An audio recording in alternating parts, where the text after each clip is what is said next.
So, hello, Abdi. Hi, Andrea. Nice to have you here Nice to today. meet you. Om Swastiastu. Om Swastiastu. Yeah. And so today I have Abdi with me. Abdi is already a long time friend, first and foremost. Yeah. We've known each other for 12 years? Yeah.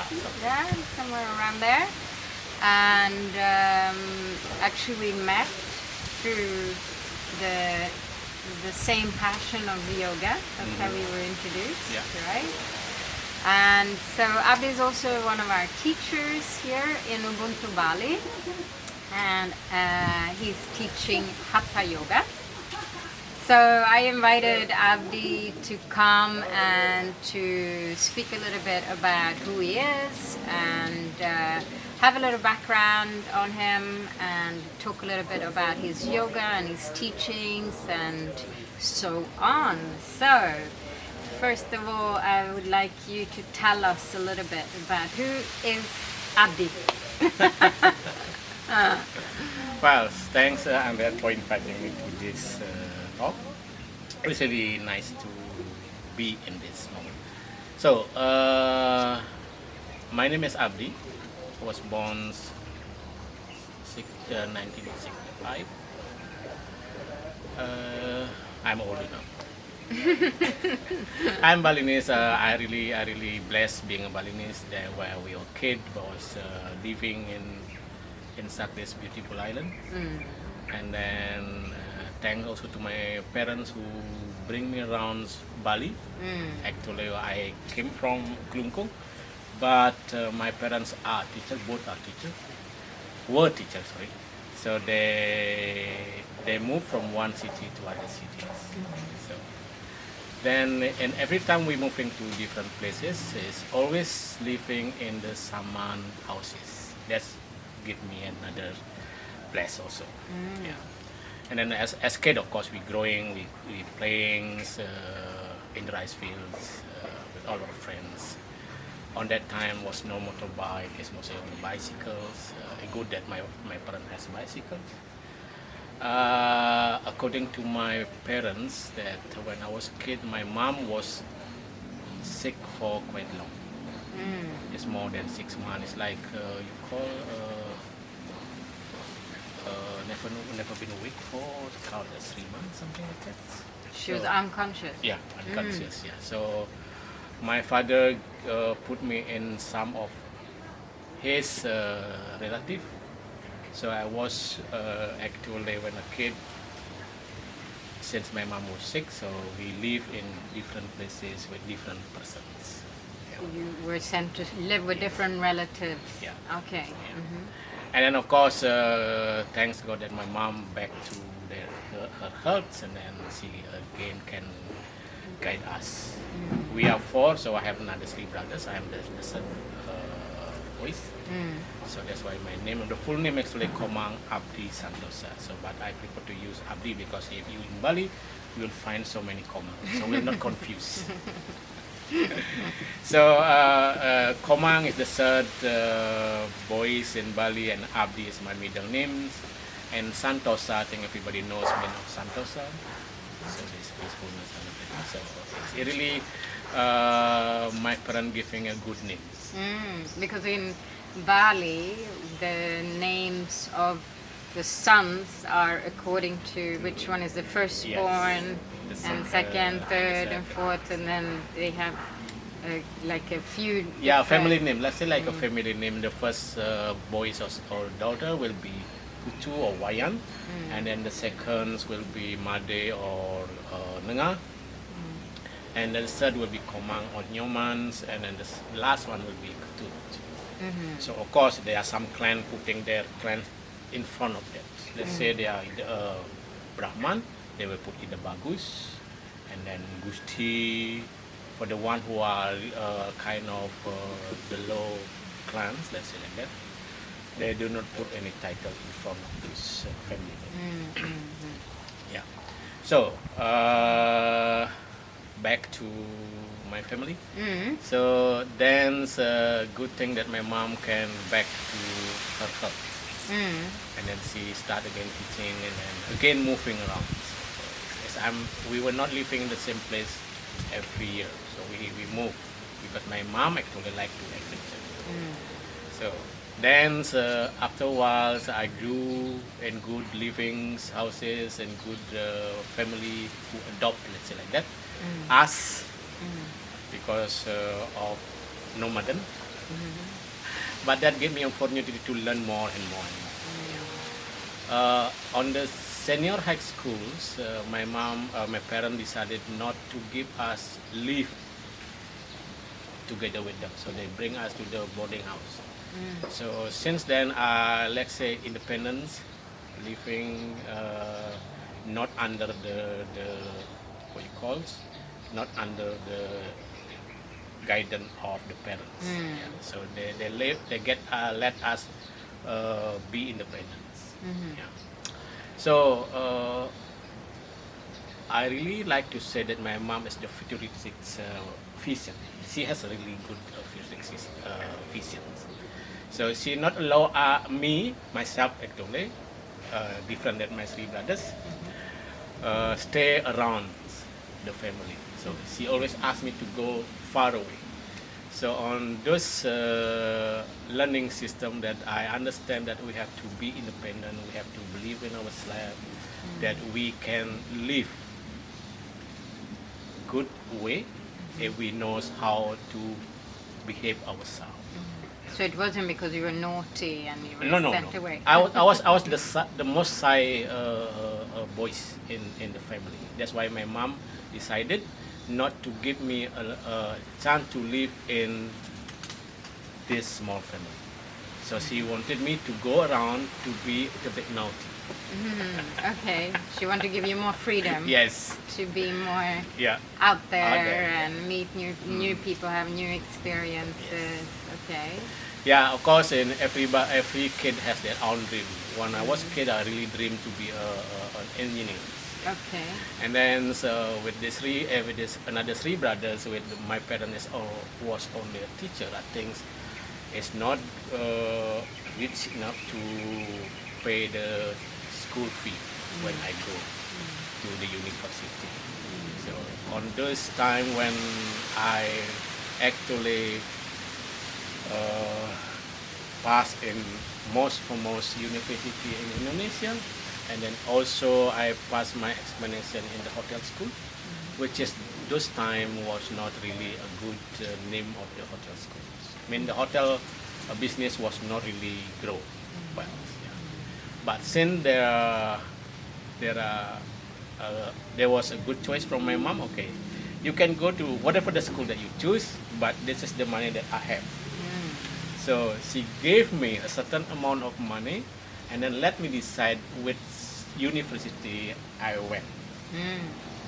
So learning that my brothers, the older brothers, still on the university, I'm thinking I'm really not sure if the parent able to pay my school until the graduation. So I decided to take my diploma 1 in hotel school with those money, because I thought with this money I can go to the hotel school without expecting more than that. So after taking 1 year in hotel school, I got a job in Solo, is in Java. Was really bad because after 3 months I worked, they fired me. Oh, okay. So it's really bad lesson from first of my career. But since I'm not really a person who are thinking negativity, so it's always on positive way. So I go back to the school and then report to my lecturer that say that I don't know what's wrong, but I do whatever that school teach me. But then they decided to fire me. Even though I went to the general manager, asked why they fired me to get a reason so I can learn from my mistake. But I don't get any reason for that. So my lecturer is very kind and then, okay, Abdi, don't worry, we will get you another job. So do you want to work? Yes, of course I want to work. Okay. All right, I have a few lists of the hotel who looking for employee. You just go there and then bring my name card, so you give the name card. And then I went to each of the hotels to do the interview. And then I got a chance to be one of in the biggest hotel in Hatha at that time as the food and beverage cashier. So I start working then from learning from the mistake when I was fired in Solo, and then I worked it a bit harder and smarter. And then after 4 months, I feel need to convince myself if this is career is good for me. And then I went to the superior asking if there is any chance to be promoted. And then they said no, at the moment they're still at the same level. So when I was young, I really like to improve the career as soon as I can. Then since I got no good result from my superior, so I'm thinking to move to other hotels. Good thing that I moved to other hotel and then I get a better positions. So of course in every hotel they have a probation period, so I follow that. So 3 months actually was probation period, but then the superior see me as a potential. Only 1 month they asked me to sign a contract to be a permanent staff, but I refused it because I was interviewed by one hotel in Batam. So Batam is an island close to Singapore. So then I passed those interview and then I went to Batam for 2 years. But then after 2 years I go back to Bali. In with the hotels, and then I work in the hotels in better positions. So those positions also not holding me working in Bali. Yeah, and then I have chance to go to Jakarta to interview with the cruise ship. And then the cruise ship, I passed the interview.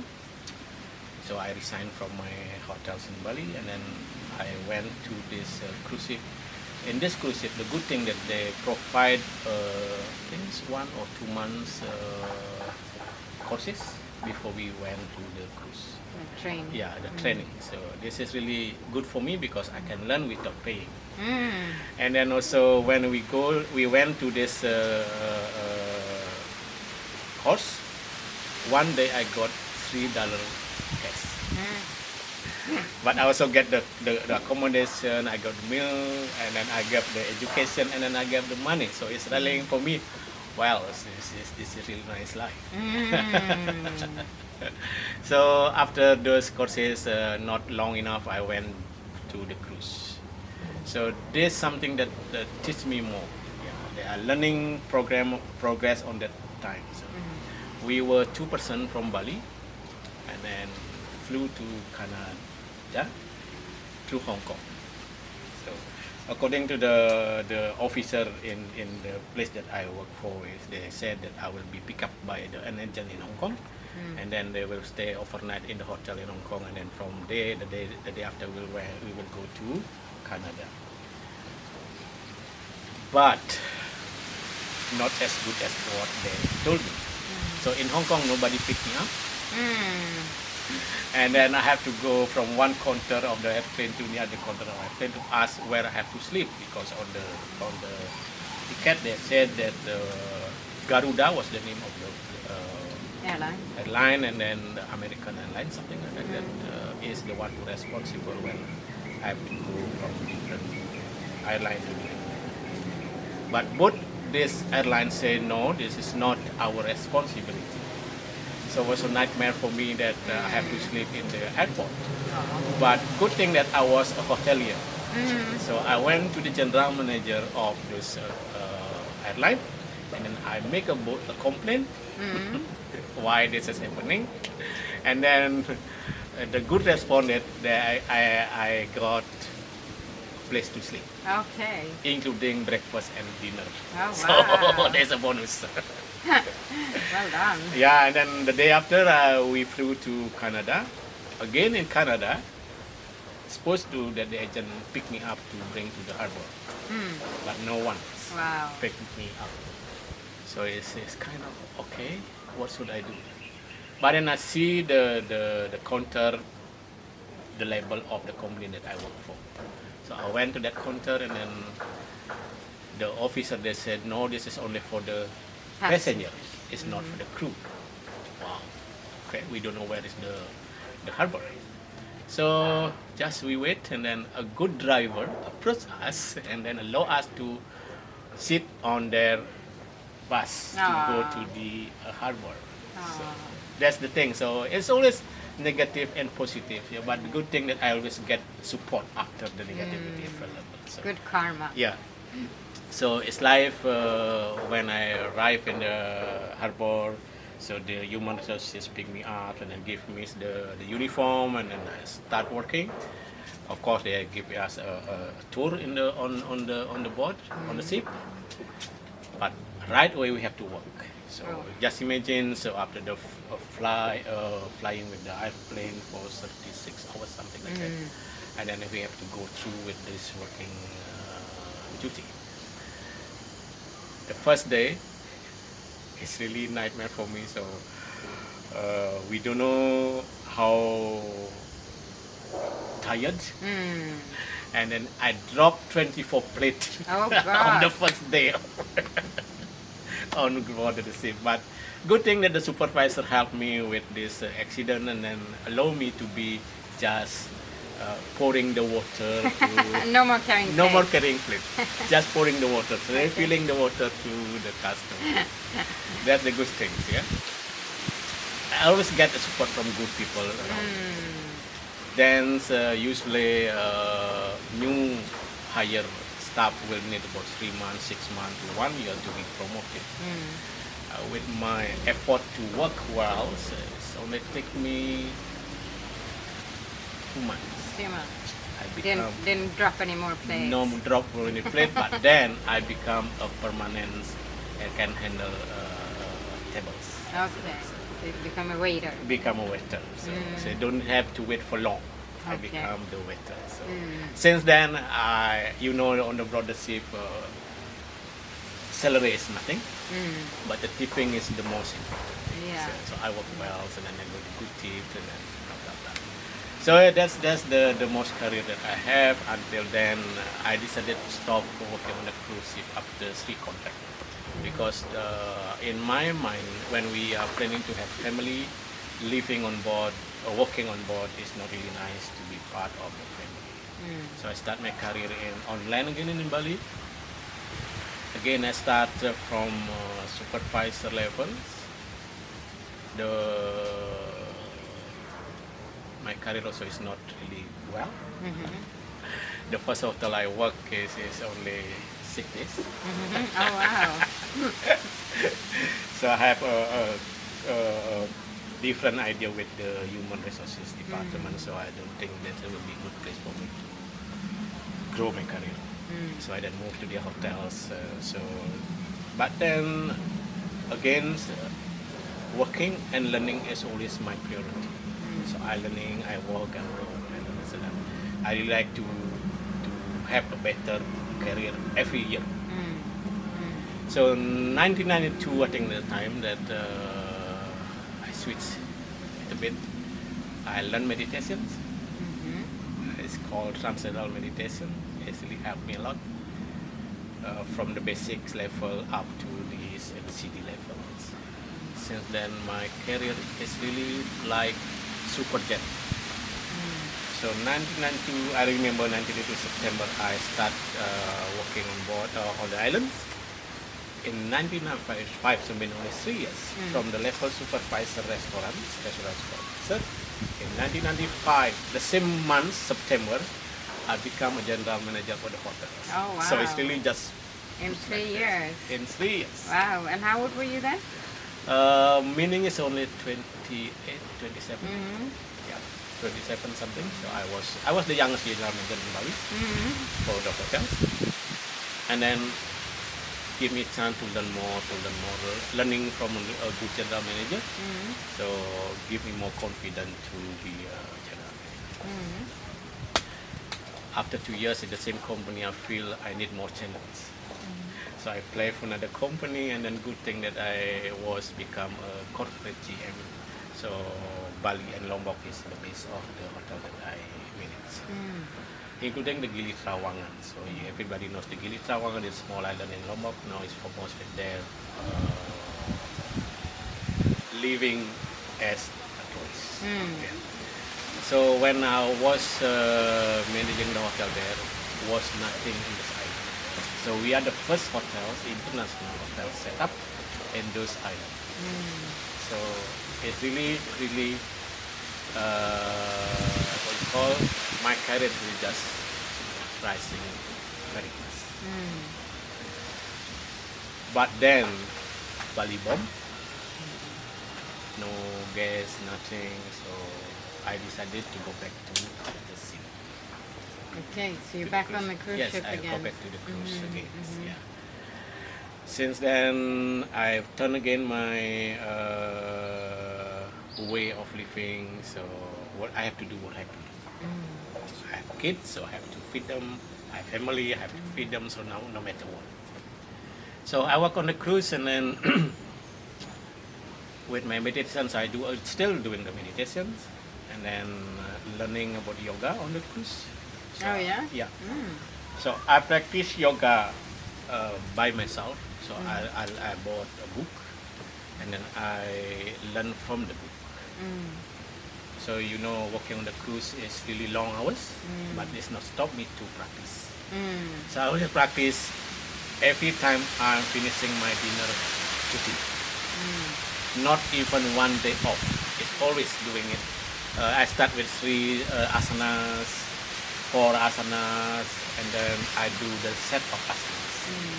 Give me more what you call appreciation or feel gratitude for all of those process.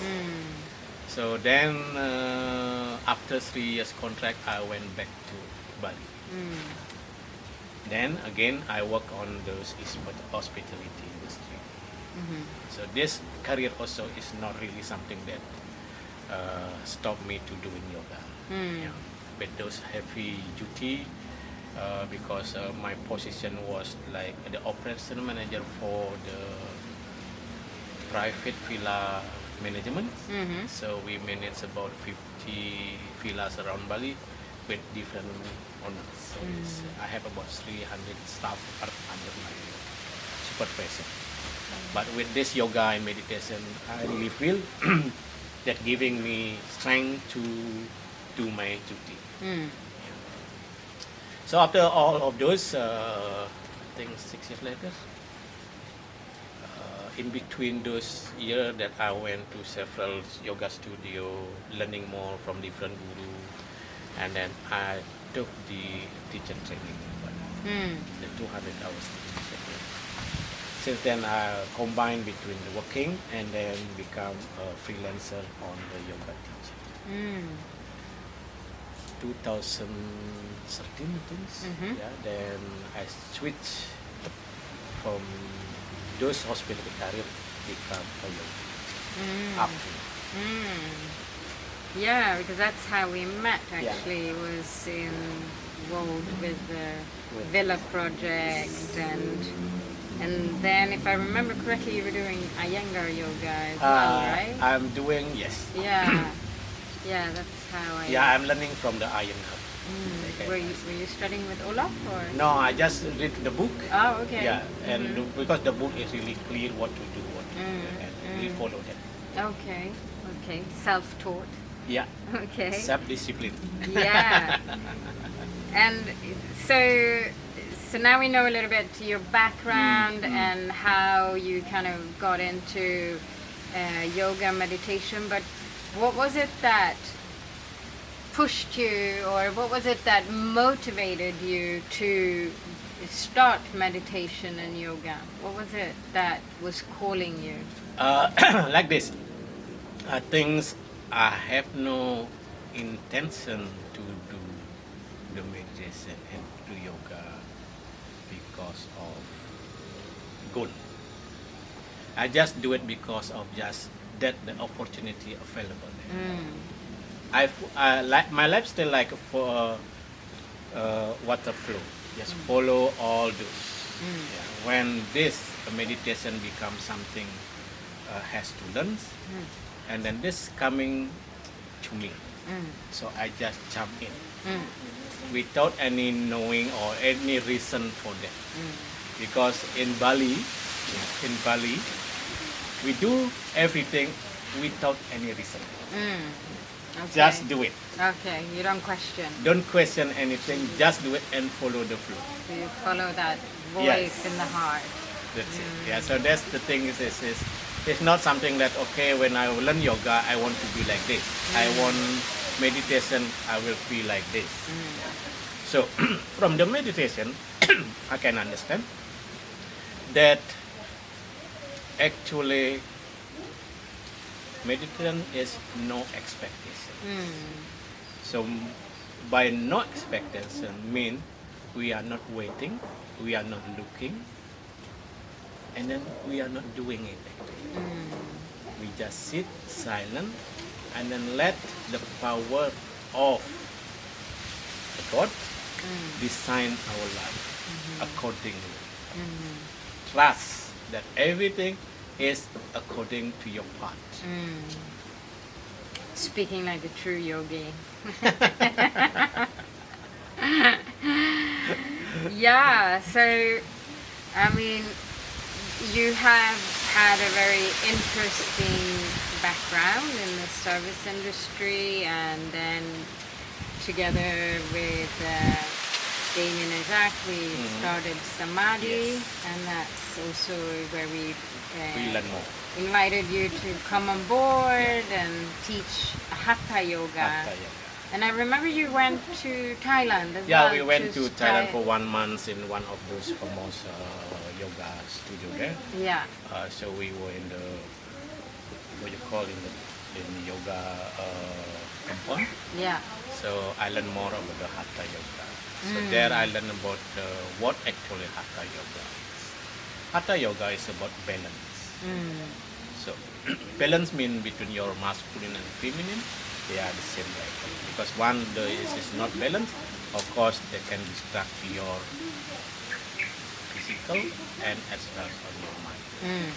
So doing yoga in Hatha philosophy for me is more about how actually we are living in this making things in balance.